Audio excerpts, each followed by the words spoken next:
Hello friends, అందరికీ నమస్కారం అండి. Welcome to amino kitchen and tips. ఈరోజు మన వీడియోలో అందరికీ ఉపయోగపడే మంచి మంచి టిప్స్ని చూపిస్తున్నాను. చూడండి, ఫస్ట్ టిప్ వచ్చేసి ఈ విధంగా మనం సోప్ని యూజ్ చేసేసి బాక్స్ను పడేస్తూ ఉంటాము. ఏ సోప్ అయినా సరే బాక్స్ను పడేయకున్నట్లే ఈ విధంగా చూడండి, ఇలా తీసుకొని దీంట్లోనే ఒక 4-5 అగ్గి పుల్లలను తీసుకొని యూజ్ చేసిందైనా పర్లేదు, లేదంటే ఈ విధంగా ఒక 4-5 అగ్గి పుల్లలను తీసుకొని ఇలా బాక్స్లోకి వేసేయండి. ఇలా వేసేసిన తర్వాత నెక్స్ట్ ఇంట్లో యూజ్ చేసే సోప్ మనం లాస్ట్ చిన్నవి పడేస్తూ ఉంటాము. అలా కాకున్నట్లు ఈ విధంగా తీసుకొని దీనిలో వేసేసి, దీనిలో ఇంట్లో యూజ్ చేసే ఏదైనా పర్వాలేదు, ఇలా పౌడర్ని వేసేయండి. వేసేసి దీన్ని, ఎందుకంటే ఇప్పుడు చలికాలం వానాకాలం కదండి, బట్టలు అనేది సరిగా ఆరవు, అది స్మెల్ అనేది వస్తూ ఉంటుంది అలానే పెడితే. అలాంటప్పుడు బట్టల్లో తీసుకొని పోయి పెడితే మంచి సువాసన అనేది వస్తుంది. ఇలా దీని మీద ఒక పిన్నిస్ తీసుకొని చూడండి, ఇలా హోల్స్ పెట్టేసి ఆ బట్టల్లో పెట్టినామంటే అలా ఎలా స్మెల్ అనేది రాదు, మంచి స్మెల్ అనేది వస్తుంది. ఒకసారి ట్రై చేసి చూడండి, ఎలా ఉందో నాకు నచ్చితే కామెంట్ చేయండి, అలానే లైక్ చేయండి ఫ్రెండ్స్. చూడండి, నెక్స్ట్ సెకండ్ టిప్ వచ్చేసి చూడండి, అందరి ఇళ్ళలో ఇలాంటి కొబ్బరి చిప్పను యూజ్ చేసేసి కొబ్బరి చిప్పను పడేస్తూ ఉంటాం, కొబ్బరిని ఒకటే తీసుకొని. అలా కాకున్నట్లా చూడండి, ఇలా ఇంట్లోనే ఎల్లిపాయలు రోదిని ఎంత మంచిగా యూజ్ అయితే చూడండి, ఎల్లిపాయలు ఒలిసిన రోది పని లేదని పడేస్తూ ఉంటాము. అలా పడేయకున్నట్లా ఇలా ఒకసారి ట్రై చేసి చూడండి. దీనిలో ఎల్లిపాయలు రోది వేసేసి దీనిలో కొంచెం 4-5 లవంగాలను వేయండి. వేసి నెక్స్ట్ ఒక బిర్యానీ ఆకును 2 తీసుకొని తర్వాత 2 కర్పూరాలని పెట్టండి. అలానే కొంచెం ఒక స్పూన్ అయ్యేంత కాఫీ పొడిని వేయండి. చూడండి, వేసేసి దీనికి మంచిగా మంట పెట్టాలి. ఎందుకంటే ఇది నైట్ టైం కానీ ఈవినింగ్ కానీ ఇలా వెలిగించి పెట్టినామంటే ఇంట్లో దోమలు కానీ ఈగలు కానీ రావండి, ఎలాంటి క్రిములు కూడా ఉండవు. మంచి సువాసన స్మెల్ అండి. ఆల్ అవుట్ని యూజ్ చేయడం ద్వారా చిన్నపిల్లలకు కానీ వయసైన పిల్లలకు కానీ అలర్జీ వచ్చే అవకాశాలు ఉన్నాయి. ఇలా ఒకసారి ట్రై చేసి చూడండి, నచ్చితే ఎలా ఉందో నాకు కామెంట్ చేయండి. చాలా స్మెల్ అనేది బాగుంటుందండి.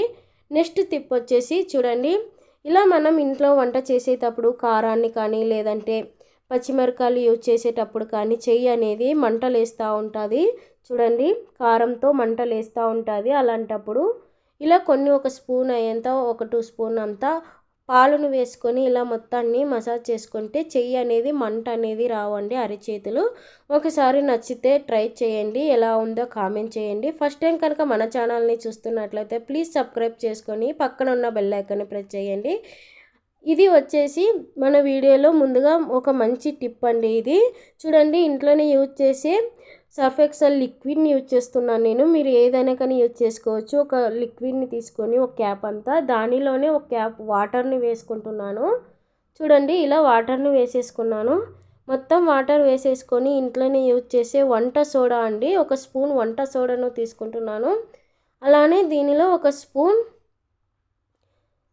సాల్ట్ తీసుకున్నాను, పొడి ఉప్పు తీసుకున్నాను, లావు ఉప్పు కాదండి. చూడండి, తీసుకొని మంచిగా మొత్తాన్ని మిక్స్ చేసేసుకోవాలి. దీనిలో సాల్ట్ ఉప్పు లిక్విడ్ ఉంటుంది కాబట్టి మనం ఇంట్లో ఏమైనా క్లీన్ చేసుకోవడానికి మంచి మ్యాజిక్ లిక్విడ్ అని చెప్పవచ్చు. చాలా మంచిగా పనిచేస్తుందండి ఇది. ఒకసారి ట్రై చేసి చూడండి.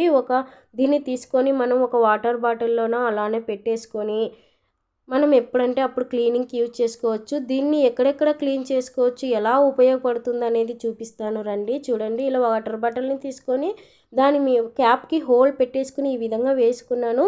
మిగతాది అలానే పెట్టుకున్నాను. దీన్ని లిక్విడ్ని ఇంట్లోనే తయారు చేసుకొని మనం అలానే పెట్టుకోవచ్చు. చూడండి, ఇక్కడ స్టవ్ అనేది చాలా గలీజ్ అయిపోయింది, మనం క్లీన్ చేసుకోవడానికి చాలా ఇబ్బంది పడుతుంటాము. ఇలా సింపుల్గా ఒక 5 మినిట్స్లోనే మనం క్లీన్ చేసుకోవచ్చండి. ఎలా క్లీన్ చేసుకునేది చూపిస్తాను రండి. చూడండి, ఆ లిక్విడ్ అనేది వంట సోడా సాల్ట్ ఉంటుంది కాబట్టి క్లీనింగ్కి చాలా మంచిగా పనిచేస్తుందండి. చూడండి, ఇలా ఈ విధంగా తీసుకొని మొత్తాన్ని వేసేసుకున్నాను. వేసుకొని ఒక 5-10 మినిట్స్ అలానే పెట్టేసుకోండి. పెట్టేసుకుంటే దానిలో ఉండే మరకలన్నీ సాల్ట్కి అనేది వీడుస్తుంది అన్నమాట. చూడండి, ఇలా వేసేసుకొని ఇలా ఒక స్క్రబ్బర్ తీసుకొని మొత్తాన్ని ఈ విధంగా చేసుకోండి. ఇలా చేసుకోవడం ద్వారా మొత్తం చేసేసుకున్నాక ఒక క్లాత్ తీసుకొని మొత్తం క్లీన్ చేసేయండి. అలానే నెక్స్ట్ వచ్చేసి డ్రై అయిన క్లాత్తో ఒకసారి మొత్తం క్లీన్ చేసినామనుకో మొత్తం క్లీన్ అనేది అయిపోతుందండి. అలానే చాలా మంచిగా పనిచేస్తుంది. ఒకసారి ట్రై చేసి చూడండి ఎంత క్లీన్ అయిందో. అలానే అదే లిక్విడ్తో ఇంకా ఏం పని చేయొచ్చు అని చూపిస్తాను చూడండి. ఇప్పుడు మనం స్టవ్ ఇవి కూడా చాలా గలీజ్ అయిపోయాయండి. అలానే పెడితే చాలా గలీజ్గా కనిపిస్తాయి. ముందుగా మనం ఇప్పుడు మ్యాజిక్ లిక్విడ్ని తయారు చేసుకున్నాం కదండి, దీనికి కూడా యూజ్ చేసుకోవచ్చు. ఇంట్లో ఆ లిక్విడ్ రెడీ చేసి పెట్టుకుంటే అన్ని క్లీనింగ్కి పనికి వస్తుందండి. చూడండి ఈ విధంగా ఇప్పుడు తీసుకున్న లిక్విడ్ని తీసుకుని ఈ విధంగా స్క్రబ్బర్తో మొత్తాన్ని క్లీన్ చేసుకున్నాను. చూడండి స్టాండ్ మొత్తాన్ని ఈ విధంగా మొత్తాన్ని వాష్ చేసుకోవడం ద్వారా చాలా క్లీన్గా అయిపోయిందండి. చూడండి వాష్ చేసి చూపిస్తున్నాను ఎంత క్లీన్గా అయింది చూడండి. ఇలా ఇంట్లో మనం క్లీనింగ్ పెట్టుకుంటేనే చాలా చూడడానికి కూడా బాగుంటుంది. అలానే ఎలాంటి స్మెల్ కూడా రావండి. చూడండి ఎంత క్లీన్ అయిందో. ఫస్ట్లో ఎంత గలీజ్ ఉంది, ఇప్పుడు ఎంత క్లీన్ అయిందో మీరు ఒకసారి గమనించవచ్చు. ఈ లిక్విడ్ అనేది చాలా పనిచేస్తుంది. నెక్స్ట్ చూడండి బాత్రూంలో ఉప్పు నీరుతో ట్యాప్లు అనేది ఎంత కలకట్టిపోయింది, అంతా అలానే కూర్చొనేసింది. గలీజ్ అనేది పోనే పోదు మనం వాష్ చేసినా కానీ. చూడండి ఇప్పుడు లిక్విడ్ తయారు చేసి పెట్టుకున్న అదే లిక్విడ్ని ఈ విధంగా యూజ్ చేసుకున్నాను. ఇలా వేసేసుకొని ఒక స్టీల్ స్క్రబ్బర్ తీసుకొని మొత్తాన్ని వాష్ చేసేస్తున్నాను. చూడండి చాలా మంచిగా వర్క్ చేసిందండి. చూడండి వాష్ చేసి మొత్తం నీళ్ళేసి కడిగి చూపిస్తున్నాను ఎంత క్లీన్గా అయింది. అప్పుడు ఎలా ఉండింది, మొత్తం ఉప్పు నీళ్ళతో కలకట్టిపోయిందని. చాలా యూస్ఫుల్ అయిందండి. అలానే ఫ్రిడ్జ్ని కూడా క్లీన్ ఫ్రిడ్జ్ కానీ మనం ఇంట్లో అన్నం తినే డైనింగ్ టేబుల్ మీద కానీ మొత్తం టైల్స్ ఎక్కడన్నా కానీ మ్యాజిక్ లిక్విడ్ చాలా పని చేస్తుందండి. ఒకసారి మీరు ట్రై చేసి చూడండి ఎలా వచ్చిందో నాకు కామెంట్ చేయండి.